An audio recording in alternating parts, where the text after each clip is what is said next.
तो आज का हमारा टॉपिक है आयन ट्रैपिंग। आयन ट्रैपिंग करेंगे हम। मान लो हमारा कोई भी ये ड्रग मॉलिक्यूल है, ये ड्रग मॉलिक्यूल है, हम मान लेते हैं जैसे कि ये फिनोबार्बिटोन है, फिनोबार्बिटोन जो कि क्या है, एक वीक एसिडिक ड्रग है, वीक एसिडिक ड्रग है। तो ये वीक एसिडिक ड्रग जब हमारे स्टमक के अंदर जाएगी, ये हमारा स्टमक हो गया, स्टमक के अंदर जाएगी तो ये हमारी वीक एसिडिक ड्रग, तो क्या होएगा, ये एसिडिक एनवायरनमेंट होता है ना स्टमक के अंदर, 1 से 2 pH होता है जैसे स्टमक का। तो एसिडिक एनवायरनमेंट में जो ड्रग रहती है वो हमेशा क्या रहती है, अनआयनाइज्ड फॉर्म में रहती है। अनआयनाइज्ड फॉर्म में रहेगी तो जो अनआयनाइज्ड फॉर्म ऑफ ड्रग होती है वो हमेशा एब्जॉर्ब होती है। तो ये एब्जॉर्ब हो जाएगी, तो हमें समझना पड़ेगा कि जो एसिडिक ड्रग होती है, जो एसिडिक ड्रग होती है एसिडिक एनवायरनमेंट में नॉन आयनाइज रहती है और हमेशा एब्जॉर्ब होती है, जबकि जो एसिडिक ड्रग बेसिक एनवायरनमेंट में हमेशा आयनाइज्ड हो जाती है। मान लो ये हमारी ड्रग जब सेल के अंदर जाएगी, ये हमारा सेल है, तो सेल के अंदर प्लाज्मा मेम्ब्रेन से क्रॉस तो कर जाएगी, क्योंकि ये यहाँ से तो क्रॉस कर जाएगी। और यहाँ पे क्या हम बोलते हैं कि यहाँ पे बेसिक एनवायरनमेंट है, हम मान लेते हैं कि यहाँ पे बेसिक एनवायरनमेंट है। तो एसिडिक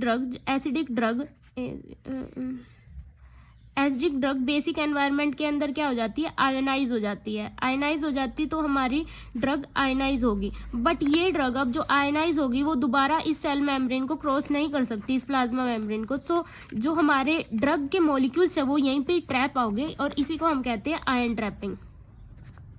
आयन ट्रैपिंग जो हमारी ड्रग होती है वो हमें पता है कि वो यूरिन के थ्रू एक्सक्रीट आउट होती है। जैसे मान लीजिए PCT and DCT and collecting duct kidney से एक्सक्रीट आउट होती है। मान लो ये कलेक्टिंग डक्ट है, कलेक्टिंग डक्ट से यहाँ पे जो भी हमारी ड्रग होती है वो दोबारा रीएब्जॉर्ब होती है।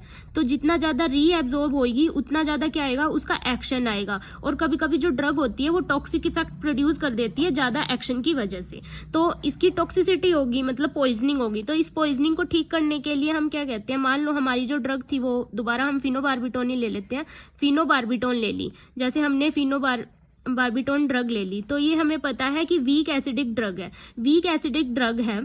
तो ये क्या होएगी, हम इसके साथ हम क्या कर देंगे, प्लस में हम दे देंगे, जैसे हम कोई भी बेसिक चीज़ दे देंगे, बेसिक एनवायरनमेंट कर देंगे। हम यूरिन का जो एनवायरनमेंट है उसको बेसिक कर देंगे। यूरिन का एनवायरनमेंट हम बेसिक करने के लिए हम क्या देते हैं, सोडियम बाइकार्बोनेट दे दिया। जैसे हमने सोडियम बाइकार्बोनेट दे दिया तो क्या हो गया, इसकी वजह से ये वीक एसिडिक है। Weak acidic drug basic environment में क्या होएगी, आयनाइज फॉर्म में होएगी, आयनाइज फॉर्म में होएगी। तो यहाँ पे मान लो ये आयनाइज फॉर्म में होगी, जो ड्रग हमारी आयनाइज फॉर्म में होगी, तो ये दोबारा इस मेम्ब्रेन को क्रॉस करके बाहर नहीं जा सकती, और बाहर नहीं जाएगी तो मतलब